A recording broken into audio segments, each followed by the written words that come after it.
Hi hello guides. ಇವತ್ತು ನಾನೊಂದು ಮೈಕ್ರೋಫೋನ್ನ ನಿಮ್ಮ ಮುಂದೆ ಇದನ್ನು ಯಾವ ಥರ ಯೂಸ್ ಮಾಡಬೇಕು, ಹೇಗೆ ಕನೆಕ್ಟ್ ಮಾಡಬೇಕು ಅನ್ನೋದ್ರ ಬಗ್ಗೆ ಒಂದು ವೀಡಿಯೋನ ಮಾಡ್ತಾಯಿದ್ದೀನಿ. ಎಲ್ರಿಗೂ ಹೆಲ್ಪ್ ಆಗುತ್ತೆ ಅಂದ್ಬಿಟ್ಟು ಕನ್ನಡದಲ್ಲಿ. ಸೊ ಬಾಕ್ಸ್ ಓಪನ್ ಮಾಡಿದರೆ ಈ ಥರದ್ದು ನಾನು ಆಲ್ರೆಡಿ ಇದನ್ನು ಅನ್ಬಾಕ್ಸ್ ಮಾಡಿದ್ದೀನಿ. ಎರಡು ಥರ ಮೈಕ್ಸ್ ಸಿಗುತ್ತೆ, ಒಂದು ರಿಸೀವರ್ ಸಿಗುತ್ತೆ ನಿಮಗೆ. ರಿಸೀವರ್ ನೋಡಲಿಕ್ಕೆ ಈ ಥರ ಇರುತ್ತೆ. ಅದರ ಜೊತೆಗೆ ಎರಡು ಮೈಕ್ಗಳು ಬರ್ತವೆ. ಈ ಮೈಕ್ಗಳನ್ನು ನೀವು ಲೆಂತ್ ವೀಡಿಯೋ ಮಾಡೋ ಮೂಮೆಂಟಲ್ಲಿ ಇಲ್ಲ ಲೈವ್ ಏನಾದರೂ ವೀಡಿಯೋ ಮಾಡ್ತೀರಿ ಅನ್ನೋ ಮೂಮೆಂಟಲ್ಲಿ ನಿಮಗೆ ಈ ಒಂದು ಮೈಕ್ಗಳು ಹೆಲ್ಪ್ಫುಲ್ ಆಗುತ್ತೆ ಅಂತ ಹೇಳ್ಬೋದು. ಅದ್ರ ಜೊತೆಗೆ ಇದನ್ನು ಬಿಟ್ಟರೆ ಈ ಒಂದು ಬಾಕ್ಸಲ್ಲಿ ಇನ್ನೂ ಏನಿದೆ ಅನ್ನೋದನ್ನು ನೋಡೋದಾದರೆ ಒಂದು ಚಾರ್ಜಿಂಗ್ ಕೇಬಲ್ ಕೂಡ ನಿಮಗೆ ಸಿಗುತ್ತೆ. ಚಾರ್ಜಿಂಗ್ ಕೇಬಲ್ ಕೂಡ ಇದೆ ಅಂತ ಹೇಳ್ಬೋದು, USB.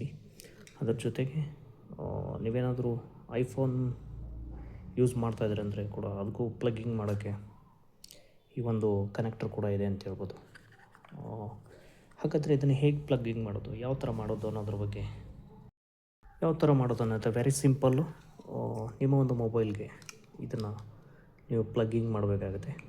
ಮೊಬೈಲ್ಗೆ ಪ್ಲಗ್ಗಿಂಗ್ ಮಾಡಿ ಮೊಬೈಲಲ್ಲಿ ಈ ಥರ ಸೆಟ್ಟಿಂಗ್ಸ್ಗೆ ಹೋದಾಗ ಒಂದು OTG ಅಂತ ಬರುತ್ತೆ, ಇದನ್ನು ಓಪನ್ ಮಾಡಬೇಕಾಗುತ್ತೆ. ಇದನ್ನು ಆನ್ ಮಾಡ್ಕೊಂಬಿಟ್ಟು ಈ ಒಂದು OTGನ ಆನ್ ಮಾಡಿಕೊಂಡು ಅದಾದಮೇಲೆ ನೆಕ್ಸ್ಟು ಈ ಒಂದು ಮೈಕ್ನ ಬ್ಯಾಕ್ ಸೈಡ್ ಒಂದು ಸ್ವಿಚ್ ಆನ್ ಬಟನ್ ಇರುತ್ತೆ, ಇದನ್ನು ಆನ್ ಮಾಡಬೇಕು. ಒಂದು 2 ಸೆಕೆಂಡ್ಸ್ ಲಾಂಗ್ ಪ್ರೆಸ್ ಮಾಡಬೇಕು. ಅದಾದಮೇಲೆ ಈ ಮೈಕು ಈ ರಿಸೀವರಲ್ಲೂ ಅಷ್ಟೇ ನೀವು ನೋಡ್ಬೋದು ಈ ಥರ ಒಂದು ಕನೆಕ್ಟ್ ಆದಮೇಲೆ ನಿಮಗೊಂದು ಲೈಟ್ ಕೂಡ ಬ್ಲಿಂಕ್ ಆಗುತ್ತೆ. ಸ್ವಲ್ಪ ವಿಡಿಯೋಲ್ಲಿ ಕಾಣಿಸ್ತಾ ಇಲ್ಲ, ಇವಾಗ ಕಾಣುತ್ತೆ ನೋಡಿ.